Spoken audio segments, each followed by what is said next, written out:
بسم الله الرحمن الرحيم. لقد كان لسبإ في مسكنهم آية. لقد كان لسبإ في مسكنهم آية جنتان عن يمين وشمال كلوا من رزق ربكم واشكروا له بلدة طيبة ورب غفور. فأعرضوا فأرسلنا عليهم سيل العرم وبدلناهم بجنتيهم جنتين ذواتي أكل خمط وأثل وشيء من سدر قليل ذلك جزيناهم بما كفروا وهل نجازي إلا الكفور. وجعلنا بينهم وبين القرى التي باركنا فيها قرى ظاهرة وقدرنا فيها السير سيروا فيها ليالي وأياما آمنين. فقالوا ربنا باعد بين أسفارنا وظلموا أنفسهم فجعلناهم أحاديث ومزقناهم كل ممزق إن في ذلك لآيات لكل صبار شكور. صدق اللہ مولانا العظیم. سامعین گرامی، 22ویں پارے میں سورہ سبا جو قرآن مجید کی 34ویں سورت ہے، اس کی چند آیتیں میں نے آپ کے سامنے تلاوت کی ہیں، اور ان آیتوں کا انتخاب اس سبب سے ہوا ہے کہ اللہ رب العزت نے اس میں ایک ایسی بستی کا ذکر کیا ہے جس بستی کا نام پاکستان تھا. آپ یقیناً حیران ہوں گے کہ قرآن مجید تو کئی صدیاں پہلے نازل ہوا، اس میں پاکستان کا نام کہاں سے آ گیا. اب میں آپ کے سامنے ایک ایک آیت اور اس کا ترجمہ پیش کرتا ہوں، اور آپ پھر دیکھیں گے کہ پاکستان کہاں پہ آیا ہے. رب ذوالجلال فرماتے ہیں کہ لقد كان لسبإ في مسكنهم آية. قوم سبا کی رہائش گاہوں میں اور ان کے رہنے کے مقامات پر اللہ تعالیٰ کی ایک نشانی تھی، اللہ تعالیٰ کی خاص رحمت. جنتان عن یمین و شمال، کہ وہ قوم سبا جن علاقوں میں رہتی تھی اس میں دائیں اور بائیں باغات لہلہاتے تھے.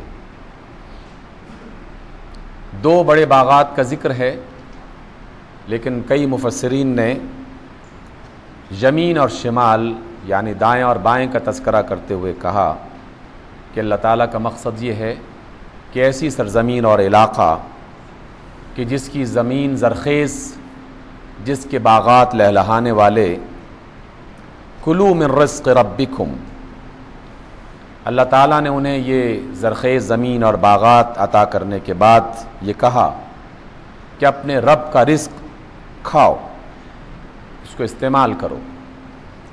واشکروا لہ، اور اس کی نعمتیں استعمال کرتے ہوئے اس کا شکر بجا لاؤ. اور پھر آپ علیہ السلام نے اس بستی کا ذکر اللہ رب العزت کے کلام کی صورت میں اس طریقے سے ہمارے سامنے پیش کیا. بات اللہ کی ہے، اور قرآن حکیم کی آیات رسول رحمت علیہ الصلاۃ والسلام کے دہن مبارک سے ہم تک پہنچیں. اللہ نے اس بستی کا نام بتایا ہے. اللہ فرماتے ہیں کہ بلدۃ طیبۃ. بلدہ کہتے ہیں علاقے کو، مقام کو، جگہ کو، اور طیبہ کہتے ہیں پاک کو. اور اگر آپ اس کا بالکل ترجمہ صحیح لفظی ترجمہ کرنا چاہیں تو اس کا معنی بنتا ہے پاک سرزمین۔ پاکستان کا معنی بھی یہی ہے، پاکستان کا معنی ہے پاک سرزمین۔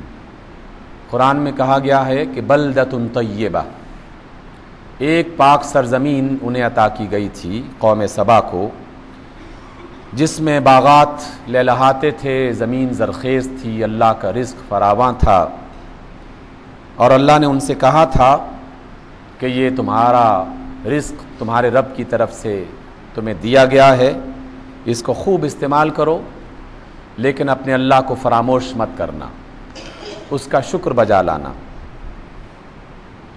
ورب غفور، نہ صرف باغات ہیں، اس کا رزق ہے، بلکہ بڑا مہربان بخشنے والا، گناہوں سے درگزر کرنے والا رب بھی تمہارے ساتھ ہے۔ رب غفور، بلدۃ طیبۃ، پاک سرزمین، ورب غفور، اور ایک مہربان رب۔ اس کو تم اپنے ذہن میں رکھو اور اپنے رب کی نعمتیں استعمال کرنے کے بعد اس کا شکر بجا لاؤ، اور جان لو کہ چھوٹی چھوٹی خطاؤں اور گناہوں کو وہ بخشنے والی ہستی ہے، وہ رب غفور ہے۔ اس پاک سرزمین کے لوگوں نے کیا کیا؟ اللہ فرماتے ہیں کہ فَأَعْرَضُوا، انہوں نے اللہ کی بات کو نظر انداز کر دیا، کہنے لگے کہ باغات ہمارے ہیں، زمین زرخیز ہماری ہے، اور ہماری زمین کو زرخیزی پہنچانے کے لیے پانی کے ذخیرہ سب سے بڑا ہمارے پاس ہے۔ اور قوم سبا وہ قوم تھی جس کے پاس اپنے وقت میں دنیا کا سب سے بڑا ڈیم تھا، جس ڈیم کا نام ہے سد معارب۔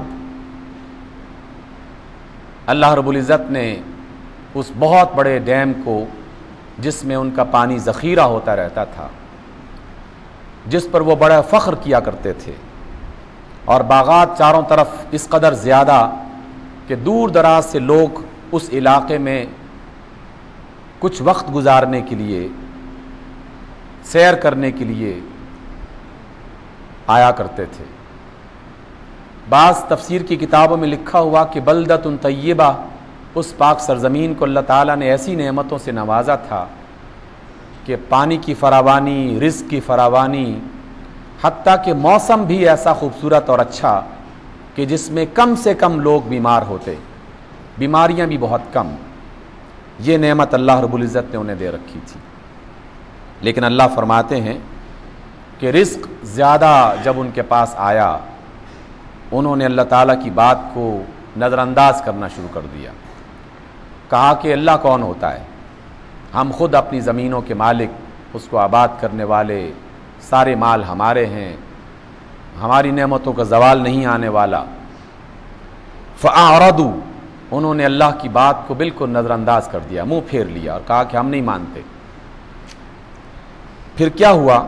فَأَرْسَلْنَا عَلَيْهِمْ سَيْلَ الْعَرِمِ، ہم نے ان پر ایک تباہ کرنے والا سیلاب بھیج دیا۔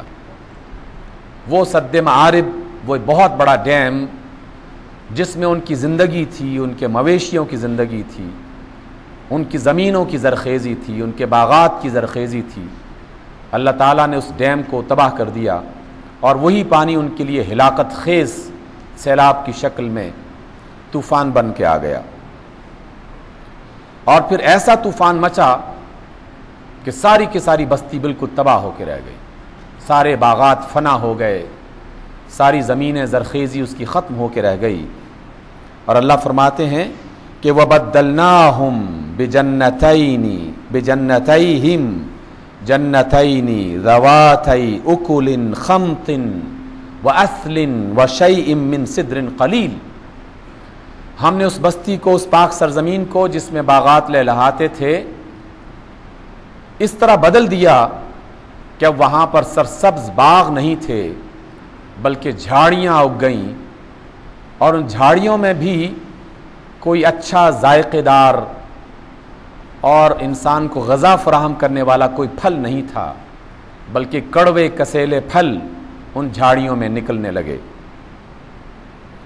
اور سوکھی سڑی لکڑیاں اس صورت میں وہاں اگر پودے نکلے بھی ہیں تو وہ بالکل ٹنڈ منڈ درختوں کی صورت میں، جہاں صرف لکڑیاں ہیں، جس کا کوئی سایہ نہیں، جس میں کوئی پھل پھول نہیں۔